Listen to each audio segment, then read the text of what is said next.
हरे कृष्णा। संजय जी कहते हैं, नरेश्वर, उस समय चमकीले अस्त्रों, प्रदीपों तथा आभूषणों की प्रभाओं से प्रकाशित एवं सुशोभित आपकी सेना प्रकाश से उद्दासित होने लगी। पानीदार एवं खून से रंगे हुए शस्त्र तथा वीरों द्वारा कपाए हुए कवच महाप्रदीपों के प्रतिबिंब ग्रहण करके वर्षा काल के आकाश में चमकने वाली बिजली की भांति अत्यंत उज्जवल प्रभा बिखेर रहे थे। भारत नंदन, जैसे सूखे काठ के विशाल वन में आग लग जाने पर वहां सूर्य की प्रभा फीकी पड़ जाती है, उसी प्रकार उस समय अधिक प्रकाश से प्रज्वलित होती हुई सी आपकी भयानक सेना महान भय उत्पन्न करने वाली प्रतीत होती थी। हमारी सेना को मशालों के प्रकाश से प्रकाशित देख कुंती के पुत्रों ने भी तुरंत ही सारी सेना के पैदल सैनिकों को मशालें जलाने की आज्ञा दे दी। अतः उन्होंने भी मशालें जला ली। उनके एक एक हाथी के लिए 7-7, एक एक रथ के लिए 10-10 प्रदीपों की व्यवस्था की गई। घोड़ों के पृष्ठ भाग में 2 प्रदीप थे, अगल बगल में ध्वजाओं के समीप तथा रथ के पिछले भागों में अन्यान्य दीपों की व्यवस्था की गई थी।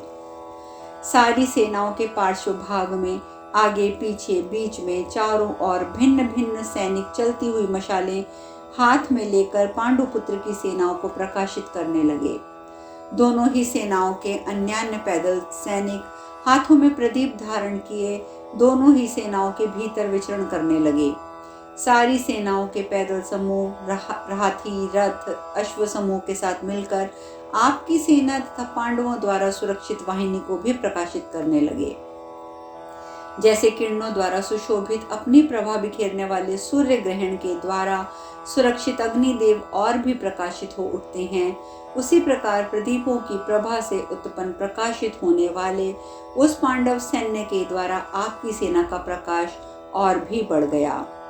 दोनों सेनाओं का बढ़ा हुआ प्रकाश पृथ्वी, आकाश और संपूर्ण दिशाओं को लांघकर चारों ओर फैल गया। स्वर्ग लोक तक फैले हुए उस प्रकाश से उद्बोधित होकर देवता, गंधर्व, यक्ष, असुर, सिद्धों के समुदाय तथा संपूर्ण अप्सराएं भी युद्ध देखने के लिए वहां आ पहुंची। देवताओं, गंधर्वों, यक्षों, असुरेंद्रों और अप्सराओं के समुदाय से भरा हुआ वह युद्ध स्थल वहां मारे जाकर स्वर्ग लोक पर आरूढ़ होने वाले शूरवीरों द्वारा दिव्य लोक सजान पड़ता था। रथ, घोड़े, हाथियों से परिपूर्ण, प्रदीपों की प्रभा से प्रकाशित, रोष में भरे हुए योद्धाओं से युक्त, घायल होकर भागने वाले घोड़ों से उपलक्षित महान सैन्य समूह देवताओं और असुरों के सैन्य समूह के समान जान पड़ता था। रात में होने वाला वह युद्ध मेघों की घटा से आच्छादित दिन के समान प्रतीत होता था। नरेंद्र, जैसे शरत काल के मध्याह्न का सूर्य अपने प्रखर किरणों से भारी संताप देता है, उसी प्रकार उस युद्ध स्थल में महान अग्नि के समान तेजस्वी महामना विप्रवर द्रोणाचार्य पांडवों के लिए संतापकारी हो रहे थे।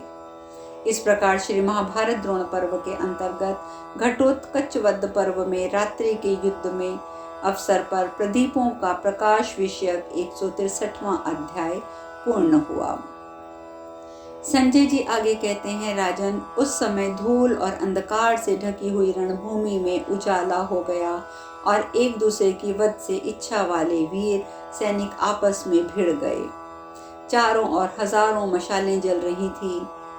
भारत, उन मशालों पर सुगंधित तेल डाला जाता था। उन्हीं में देवताओं और गंधर्वों के भी दीप आदि जल रहे थे, जो अपनी विशेष प्रभा के कारण अधिक प्रकाशित हो रहे थे। सैकड़ों प्रज्वलित उल्काओं मशालों से रणभूमि शोभा पाने लगी। उस समय वीरगण विपक्षी वीरों के साथ पृथक पृथक भिड़ गए। इसी प्रकार रथी रथियों से, हाथी हाथियों से युद्ध करने लगे। महाराज, तदंतर अर्जुन बड़ी उतावली के साथ समस्त राजाओं का संहार करते हुए कौरव सेना का विनाश करने लगे। ये सब सुनकर धृतराष्ट्र ने पूछा, संजय, क्रोध और अमर्ष में भरे हुए दुर्धर्ष वीर अर्जुन जब मेरे पुत्र की सेना में प्रविष्ट हुए, उस समय तुम लोगों के मन की क्या अवस्था थी? शत्रुओं को पीड़ा देने वाले अर्जुन के प्रवेश करने पर मेरी सेनाओं ने क्या किया? दुर्योधन ने कौन सा कार्य किया? सम्रांगण शत्रुओं का दमन करने वाले कौन कौन से योद्धा अर्जुन का सामना करने के लिए आगे बढ़े। महाधनुर्धर पराक्रमी, किसी से ना पराजित होने वाले द्रोणाचार्य ने रथ के मार्गों पर नृत्य सा करते हुए और क्या क्या किया। जिन आचार्य द्रोण ने क्रोध में भरे हुए अग्निदेव के समान अपने बाणों की ज्वाला से पांचाल महारथियों के समुदायों को जलाकर भस्म कर दिया था, वे कैसे मृत्यु को प्राप्त हुए। सूत, मुझे मेरे पुत्रों की अवस्था बताओ। सभी युद्धों में मेरे पक्ष के रथियों को तुम हताहत, छिन्न भिन्न, तितर बितर और रथहीन बता रहे हो, परंतु मैं ये सब और विस्तार से सुनना चाहता हूँ। संजय कहते हैं, कुरुनंदन महाराज, युद्ध की इच्छा वाले द्रोणाचार्य का मत जानकर दुर्योधन ने उस रात अपने वशवर्ती भाइयों से तथा कर्ण, वृषसेन, मद्रराज, शल्य, दुर्गश, दीर्घबाहु तथा जो उनके पीछे चलने वाले थे उन सब से इस प्रकार कहा। वह बोले, तुम सब लोग सावधान होकर पराक्रम पूर्वक पीछे की ओर से द्रोणाचार्य की रक्षा करो। कृतवर्मा उनके दाहिने पहिए की और राजा शल्य बाहिने पहिए की रक्षा करें।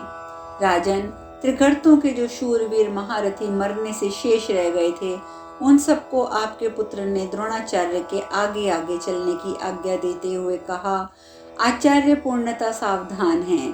पांडव भी विजय के लिए विशेष प्रयत्नशील हैं।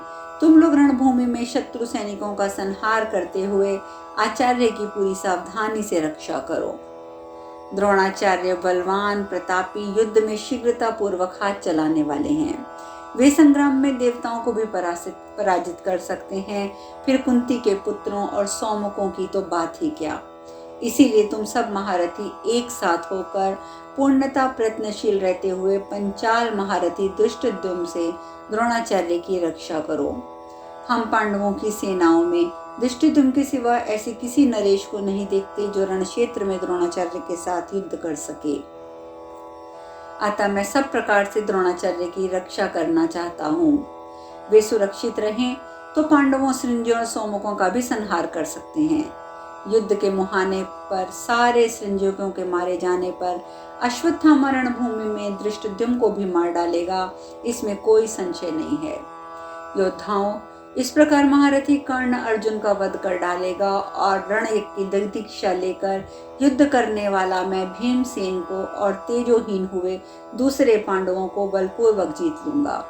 इस प्रकार अवश्य ही मेरी यह विजय चिरस्थायिनी होगी। अतः तुम सब लोग मिलकर संग्राम में महारथी द्रोण की ही रक्षा करो। भरतश्रेष्ठ, ऐसा कह के आपके पुत्र दुर्योधन ने उस भयंकर अंधकार में अपनी सेना को युद्ध के लिए आज्ञा दी। भरत सत्तम, फिर तो रात्रि के समय दोनों सेनाओं में एक दूसरे को जीतने की इच्छा से घोर युद्ध आरंभ हो गया। अर्जुन कौरव सेना पर, कौरव सैनिक अर्जुन पर नाना प्रकार के अस्त्र शस्त्रों से वर्षा करने लगे। अश्वत्थामा ने पांचाल राज द्रुपद को और द्रोणाचार्य ने सृंजयों को युद्ध स्थल में अपने बाणों द्वारा आच्छादित किया। एक ओर से पांडव और पांचाल सैनिकों का, दूसरी ओर से कौरवों का योद्धाओं का, जो एक दूसरे पर चोट कर रहे थे, घोर आर्तनाद सुनाई पड़ता था। हमने तथा पूर्ववर्ती राजाओं ने भी वैसा रौद्र एवं भयानक युद्ध ना तो पहले कभी देखा था ना सुना था, जैसा वहां युद्ध हो रहा था। इस प्रकार श्री महाभारत द्रोण पर्व के अंतर्गत घटोत्कच वध पर्व में रात्रि युद्ध के प्रसंग में संकुल युद्ध विषयक 164वां अध्याय पूर्ण हुआ। संजय जी कहते हैं, प्रजानाथ, जब संपूर्ण भूतों का विनाश करने वाला वह भयंकर रात्रि युद्ध आरंभ हुआ, उस समय धर्मपुत्र युधिष्ठिर ने पांडवों, पांचालों और सौमकों से कहा, दौड़ो, द्रोणाचार्य पर ही उन्हें मार डालने की इच्छा से आक्रमण करो। राजन, राजा युधिष्ठिर के आदेश से पांचाल और सृंजय भयानक गर्जना करते हुए द्रोणाचार्य पर टूट पड़े। जैसे मतवाला हाथी किसी मतवाले हाथी पर आक्रमण कर रहा हो, उसी प्रकार युधिष्ठिर ने भी द्रोणाचार्य पर आक्रमण करते हुए हृदय पुत्र कृतवर्मा को आगे बढ़ने से द्रोणाचार्य युधिष्ठिर महाराज को आगे बढ़ने से रोका। राजन, युद्ध के मुहाने पर चारों ओर बाणों की बौछार करते हुए शनिपौत्र सात्यकी पर कुरुवंशी भूरी ने धावा किया। द्रोणाचार्य को पकड़ने के लिए आते हुए महारथी पांडुपुत्र सहदेव को वैकर्तन कर्ण ने रोका। मुंह बाएं यमराज के समान तथा विपक्षी बनकर आई हुई मृत्यु के समान भीमसेन का सामना स्वयं राजा दुर्योधन ने किया। राजन, संपूर्ण युद्ध कला में कुशल योद्धाओं में श्रेष्ठ नकुल को सुबल पुत्र शकुनी ने शीघ्रता पूर्वक रोका। नरेश्वर, रथ से आते हुए रथियों में श्रेष्ठ शिखंडी को युद्ध स्थल में शरद्वान के पुत्र कृपाचार्य ने रोका। मयूर के समान रंग वाले घोड़ों पर आते हुए प्रयत्नशील प्रतिविंध्य को दुशासन ने यत्न पूर्वक रोका। राजन, सैकड़ों मायाओं के प्रयोग में कुशल भीमसेन कुमार राक्षस घटोत्कच को आते देख उसे अश्वत्थामा ने रोका। सम्रांगण में द्रोण को पराजित करने की इच्छा वाले सेना और सेवकों सहित महारथी द्रुपद को वृषसेन ने रोका। भरत, द्रोण को मारने के उद्देश्य से आते हुए राजा विराट को अत्यंत क्रोध में भरे हुए मद्रराज शल्य ने रोका। द्रोणाचार्य की वध की इच्छा से रण क्षेत्र में वेग पूर्वक आते हुए नकुल पुत्र शतानीक को चित्रसेन ने अपने बाणों द्वारा रोक दिया। महाराज, कौरव सेना पर धावा करते हुए योद्धाओं में श्रेष्ठ महारथी अर्जुन को राक्षस राज अम्बुलश ने रोका। इसी प्रकार रणभूमि में शत्रु सैनिकों का संहार करने वाले हर्ष और उत्साह से युक्त महाधनुर्धर द्रोणाचार्य को पांचाल राजकुमार धृष्टद्युम्न ने आगे बढ़ने से रोका। राजन, उसी प्रकार आक्रमण करने वाले पांडव पक्ष के अन्य महारथियों को आपकी सेना के महारथियों ने बलपूर्वक रोका। उस महासमर में सैकड़ों और हजारों हाथी सवार तुरंत ही विपक्षी गजारोहियों से भिड़ गए और सैनिकों को रौंदने लगे। महाराज, हाथ में प्रास शक्ति आदि धारण किए हुए शत्रु पक्ष के घुड़सवारों के साथ युद्ध करते हुए सभी घुड़सवार एक दूसरे से भिड़ गए। उस युद्ध स्थल में बहुसंख्यक पैदल मनुष्य गदा और मूसल आदि नाना प्रकार के अस्त्रों द्वारा एक दूसरे पर आक्रमण करने लगे। जैसे उत्ताल तरंगों वाले महासागर को तटभूमि रोक देती है, उसी प्रकार धर्मपुत्र युधिष्ठिर को अत्यंत क्रोध में भरे हुए हृदिक पुत्र कृतवर्मा ने रोक दिया। युधिष्ठिर ने कृतवर्मा को 5 बाणों से घायल किया और फिर पुनः 20 बाणों से बींध डाला और गुस्से से चिल्लाए, खड़ा रह। माननीय नरेश, तब कुपित होकर कृतवर्मा ने भी एक भल से धर्मपुत्र युधिष्ठिर का धनुष काट दिया और उन्हें 7 बाणों से बींध दिया। तदंतर महारथी धर्म कुमार युधिष्ठिर ने दूसरा धनुष लेकर कृतवर्मा की छाती और भुजाओं में 10 बाण मारे। रणभूमि में धर्मपुत्र युधिष्ठिर के बाणों से घायल होकर कृतवर्मा कांपने लगा। उसने क्रोधपूर्वक युधिष्ठिर को भी 7 बाण मारे। तब कुंती कुमार युधिष्ठिर ने कृतवर्मा के धनुष और दस्तानों को काटकर उसके ऊपर 5 तीखे बाण चलाए जो शिला पर तेज किए हुए थे। जैसे सर्प बांबी में घुस जाता है, उसी प्रकार वे बाण कृतवर्मा के स्वर्ण जटित बहुमूल्य कवच को छेद कर छिन्न भिन्न करते हुए धरती फाड़कर उसमें घुस गए। कृतवर्मा ने पलक मारते मारते दूसरा धनुष हाथ में लेकर पांडुपुत्र युधिष्ठिर को 60 और उसके सारथी को 9 बाणों से घायल किया। तब अमेय आत्मबल से संपन्न पांडुनंदन युधिष्ठिर ने अपने विशाल धनुष को रखकर कृतवर्मा पर एक सर्पाकार शक्ति चलाई। पांडु कुमार युधिष्ठिर की चलाई हुई वह स्वर्ण विचित्र विशाल शक्ति कृतवर्मा की दाहिनी भुजा को छेद कर धरती में समा गई। इसी समय युधिष्ठिर ने पुनः धनुष हाथ में लेकर पुनः बाणों द्वारा कृतवर्मा को ढक दिया। फिर तो वृष्णिवंश के शूरवीर श्रेष्ठ महारथी कृतवर्मा ने सम्रांगण में आधे निमेष में ही युधिष्ठिर को घोड़ों, सारथी और रथ से हीन कर दिया। तब ज्येष्ठ पांडव युधिष्ठिर ने ढाल तलवार हाथ में ले ली, किंतु कृतवर्मा के रण क्षेत्र में तीखे बाण मारकर उनके उस खड़ग को भी नष्ट कर दिया। तब संग्रांगण में युधिष्ठिर ने स्वर्णमय दंड से युक्त दुर्घष तोमर हाथ में लेकर तुरंत ही कृतवर्मा पर चला दिया। धर्मराज के हाथ से छूटकर सहसा अपने ऊपर आते हुए तोमर के सिद्धस्त कृतवर्मा ने 2 टुकड़े कर दिए। तब युद्ध स्थल में कृतवर्मा ने सैकड़ों बाणों से धर्मपुत्र युधिष्ठिर को ढक दिया और अत्यंत कुपित होकर उसने उनके कवच को भी तीखे बाणों से विदीर्ण कर डाला। राजन, कृतवर्मा के बाणों से आच्छादित हुआ वह बहुमूल्य कवच आकाश के तारों के समुदायों की भांति रणभूमि में बिखर गया। इस प्रकार धनुष कट जाने, रथ नष्ट होने और कवच छिन्न भिन्न हो जाने पर बाणों से पीड़ित हुए युधिष्ठिर महाराज ने तुरंत ही पलायन कर लिया। धर्मात्मा युधिष्ठिर को जीतकर कृतवर्मा पुनः महात्मा द्रोण के रथ चक्र की रक्षा करने लगा। इस प्रकार श्री महाभारत द्रोण पर्व के अंतर्गत घटोत्कच वध पर्व में रात्रि के युद्ध अवसर पर युधिष्ठिर का पलायन 160वां अध्याय पूर्ण हुआ। संजय कहते हैं, राजन, जैसे कोई हाथी को उसके निकलने के स्थान से रोक दे, उसी प्रकार भूरी ने आक्रमण करते हुए रथियों में श्रेष्ठ सात्विकी को समरभूमि में आगे बढ़ने से रोक दिया और सात्विकी का धनुष भी काट दिया।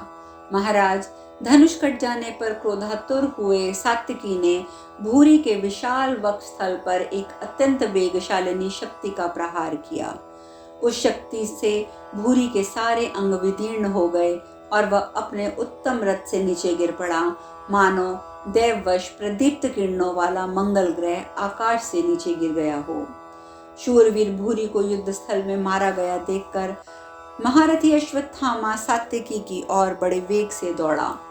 नरेश्वर, वह सात्विकी से खड़ा रह ऐसा कहकर उसके ऊपर उसी प्रकार बाण समूहों की वर्षा करने लगा जैसे बादल मेरु पर्वत पर जल बरसा रहे हों। क्रोध में भरे हुए अश्वत्थामा को सात्विकी के रथ पर आक्रमण करते देख महारथी घटोत्कच ने सिंहनाद करके कहा, अरे द्रोण पुत्र, खड़ा रह, मेरे हाथ से जीवित छूटकर तू नहीं जा सकेगा।